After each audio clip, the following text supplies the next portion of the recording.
ராஜா லாரன்ஸுக்கு 3 மகள்கள் இருந்தனர். 3 மகள்களுமே மிகவும் அழகானவர்கள். மூத்த இளவரசியின் பெயர் மேரி, அடுத்த இளவரசியின் பெயர் ரோஸ் மற்றும் இளைய துருதுருப்பான இளவரசியின் பெயர் ஆனி. அவர்கள் அனைவரும் மகிழ்ச்சியாக வாழ்ந்து வந்தனர். எல்லாம் நன்றாக போய்க்கொண்டிருந்தது. ஒரு நாள் ராஜா லாரன்ஸ் தனது மகள்களுடன் உணவு அருந்திக் கொண்டிருந்தார்.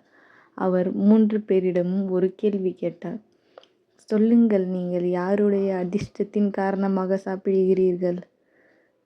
ராஜா: ரோஸ், நீ சொல், நீ யாருடைய அதிர்ஷ்டத்தின் காரணமாக சாப்பிடுகிறாய்? ரோஸ்: நீங்கள் ஏன் இப்படி கேட்கிறீர்கள்? நீங்கள் ஒரு ராஜா. நான் உங்கள் ராஜ்யத்தில் வசிக்கிறேன். ஆனால் நான் ராஜாவுடைய அதனால் நான் ராஜாவுடைய அதாவது உங்களுடைய அதிர்ஷ்டத்தின் காரணமாக சாப்பிடுகிறேன். லாரன்ஸ் தனது 2 மகள்களின் பதில்களாலும் மிகவும் மகிழ்ச்சி அடைந்தார். பிறகு அவர் தனது 3வது மகளை தன் அருகே அழைத்தார். ராஜா: ஆனி, நீ சொல், நீ யாருடைய அதிர்ஷ்டத்தின் காரணமாக சாப்பிடுகிறாய்? ஆனி: தந்தையே, ஒவ்வொரு மனிதரும் விலங்குகளும் பறவைகளும் கூட அவரவர் உரிமையான பங்கையே சாப்பிடுகிறார்கள். அதனால் நானும் எனது உரிமையான பங்கையே சாப்பிடுகிறேன். ஆனி சொன்ன இந்த கேள்வியை கேட்டு லாரன்ஸுக்கு கோபம் வந்துவிட்டது. ராஜா: சரி, நீ உன் உரிமையான பங்கை சாப்பிடுகிறாயா என்றால் இங்கிருந்து வெளியேறு. உன் அதிர்ஷ்டம் எவ்வளவு பலமானது என்று நானும் பார்க்கிறேன். நான் கொடுக்காமல் உனக்கு எப்படி உணவு கிடைக்கிறது என்று பார்ப்போம்.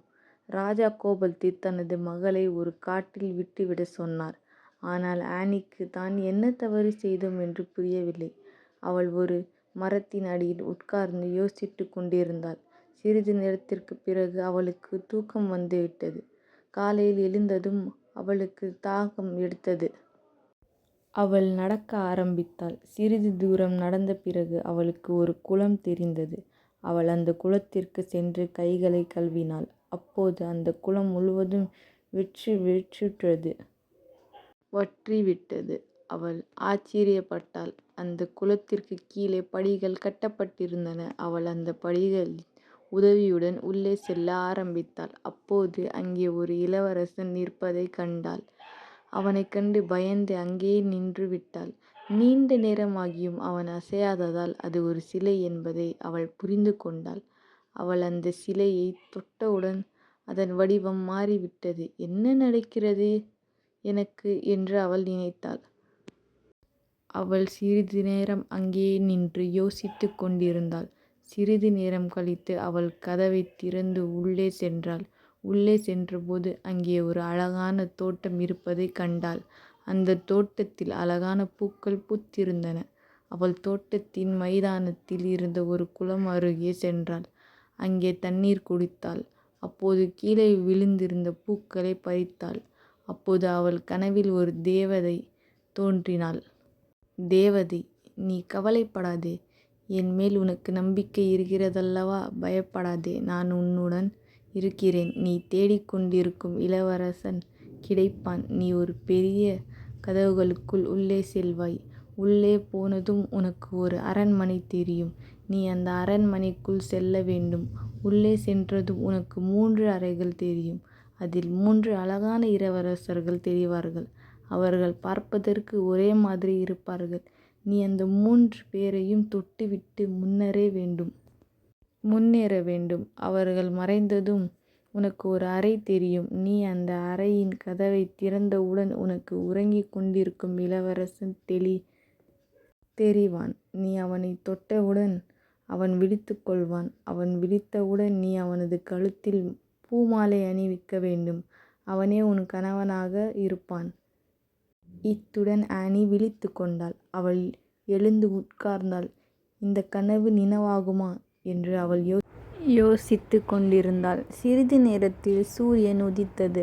அவள் தோட்டத்தில் இருந்து பூக்களை பறித்து மாலையாக கட்ட ஆரம்பித்தாள். அவள் திரும்பி பார்த்தபோது ஒரு இளவரசன் தெரிந்தான். கனவில் சொன்னது போலவே நடக்கிறதே என்று ஆனி நினைத்தாள். ஆனி இளவரசனை தொட்டாள். அவன் ஒரு சிலையாக மாறினான். அவள் உள்ளே சென்றாள். அவள் இளவரசனை பார்த்தாள். அவள் உள்ளே சென்று 3 இளவரசர்களை தொட்டாள். அதன் பிறகு அறைக்குள் சென்று உறங்கிக் கொண்டிருந்த இளவரசனை தொட்டாள். அவன் எழுந்தவுடன் அவனது கழுத்தில் மாலையை அணிவித்தாள். இளவரசன் தன் கழுத்தில் இருந்த மாலையை எடுத்து அவளது கழுத்தில் அணிவித்தான். அரண்மனையில் மங்கள இசை ஒலித்தது. இருவரும் திருமணம் செய்து கொண்டனர். நீண்ட நேரமாக ஆனி மனதில் ஒரு விஷயம் ஓடிக்கொண்டே இருந்தது. ஆனி, ஏன் மனதில் நீண்ட நேரமாக ஒரு விஷயம் ஓடிக்கொண்டிருக்கிறது? நான் உங்களை கேட்கவா? இளவரசன், கேள். ஆனி, அந்த 3 இளவரசர்கள் யார்? என்ன மர்மம் இது? எனக்கு சொல்லுங்கள். இளவரசன், அந்த 3 இளவரசர்களும் என் சகோதரர்கள். எங்களுக்கு ஒரு கொடூரமான சாபம் கொடுக்கப்பட்டது. கடந்த காலத்தில் என் சகோதரர்களும் நானும் வேட்டையாட சென்றிருந்தோம். ஆனால் அவர்கள் இருவரும் மோசமாக காயமடைந்தனர். இறக்கும் தருவாயில் அவர்கள் என் 3 சகோதரர்களுக்கும் வாழ்நாள் முழுவதும் தூங்கும் சாபத்தை கொடுத்தார்கள். எனக்கு இது தெரிந்தபோது நான் அவசரமாக அங்கே சென்றேன். அப்போது அவர்கள் என்னை பார்த்து, உன் ராஜ்யத்தில் இவை அனைத்தும் நடந்ததால் நீயும் பாவத்தில் பங்குதாரன் என்று சபித்தமிட்டார்கள். நான் அவர்களிடம் மன்னிப்பு கேட்க ஆரம்பித்தேன். நான் மன்னிப்பு கேட்டபோது அவர்கள், நாங்கள் கொடுத்த சாபத்தை திரும்ப பெற முடியாது, ஆம், அதற்கு ஒரு வழியை சொல்ல முடியும் என்று கூறினார்கள். அவர்கள் ஒரு வழியை சொன்னார்கள். ஒரு விவேகமான பெண் வந்து உம்மையும் 3 சகோதரர்களையும் தொடும்போது நீங்கள் அனைவரும் மீண்டும் அதே நிலைக்கு வருவீர்கள். இன்று நீ வந்து எங்களுக்கு ஒரு புது வாழ்க்கையை கொடுத்திருக்கிறாய். இளவரசனின் பேச்சை கேட்டு ஆனிக்கு தனக்கு நடந்த எல்லாவற்றையும் சொன்னாள். தான் என்ன தவறும் செய்யாமல் எப்படி தண்டிக்கப்பட்டாள், எப்படி இங்கு வந்து சேர்ந்தாள் என்று கூறினாள். இளவரசன் அவளை கட்டி அணைத்து கொண்டான். இருவரும் மகிழ்ச்சி ஆரம்பித்தனர். சிறிது நாட்களுக்கு பிறகு இளவரசனுக்கு பட்டாபிஷேகம் செய்யப்பட்டது. அவன் அரசனானான். ஆனி ராணியானாள். இருவரும் நாட்டை ஆள ஆரம்பித்தனர். ஒரு புத்திசாலித்தனமான அரசனும் ராணியும் இருந்ததால் அவர்களின் மக்கள் மகிழ்ச்சியாக இருந்தனர். அவர்களின் ராஜ்யத்தில் எல்லாம் நன்றாக போய்கொண்டிருந்தது. ஆனால் சில நாட்களுக்கு பிறகு ஆனிக்கு தன் பெற்றோரின் ஞாபகம் வர ஆரம்பித்தது. அவள் சோகமாக இருக்க ஆரம்பித்தாள். ஒரு நாள், இளவரசன், நீ ஏன் சோகமாக இருக்கிறாய்? ஆனி, எனக்கு என் தந்தையின் ஞாபகம் வருகிறது. எனக்கு தெரியவில்லை அவர்கள் எப்படி இருப்பார்கள். எனக்கு அவர்களின் மிகவும் ஞாபகம் வருகிறது. என் தந்தைக்கும் அவரது தவறு புரிந்திருக்கலாம். நாம் போய் அவர்களை சந்திப்போம். நீ கவலைப்படாதே. நாம் நாளைக்கே உன் வீட்டிற்கு செல்வோம். இருவரும் அடுத்த நாள் தங்கள் படையுடன் அங்கே வந்தார்கள். அப்போது லாரன்ஸ், ஓர் அரசன் தனது படைகள் மற்றும் குதிரைகளோடு தங்கள் ராஜ்யத்தை நோக்கி வருவதைக் கண்டார். அவர் பயந்தார். ஆனால் அவரால் எதுவும் செய்ய முடியவில்லை. ஏனென்றால் அவருடைய சொந்த பொக்கிஷம் எல்லாம் காலியாகி இருந்தது. மேலும் அவரது 2 மருமகன்களும் ராஜ்யத்தில் பங்கு கேட்டு கொண்டிருந்தார்கள். அவரது மக்களும் சோகமாக இருந்தார்கள். ராஜா லாரன்ஸ் மிகவும் கவலைப்பட்டார். ஆனி இளவரசன் முன் வந்தாள். அவர் அவளை உடனடியாக அடையாளம் காணவில்லை. சிறிது நேரம் உற்று பார்த்த பிறகு அவர் அது தன் மகள் என்று அடையாளம் கண்டார். இதை பார்த்ததும் அவர் அழ ஆரம்பித்தார். தனது தவறுக்கு மன்னிப்பு கேட்க ஆரம்பித்தார். ராஜா, என்னை மன்னித்து விடு ஆனி. நான் பொய் சொன்னேன். நீ சொன்னதுதான் உண்மை. எல்லோரும் தங்கள் அதிர்ஷ்டத்தின் காரணமாகத்தான் சாப்பிடுகிறார்கள். ஆனி, தந்தையே, நீங்கள் மன்னிப்பு கேட்க வேண்டாம். நீங்கள் என்னை அன்று காட்டில் விடாமல் இருந்திருந்தால் இந்த மகிழ்ச்சியான நாட்களை நான் எப்படி பார்த்திருக்க முடியும்?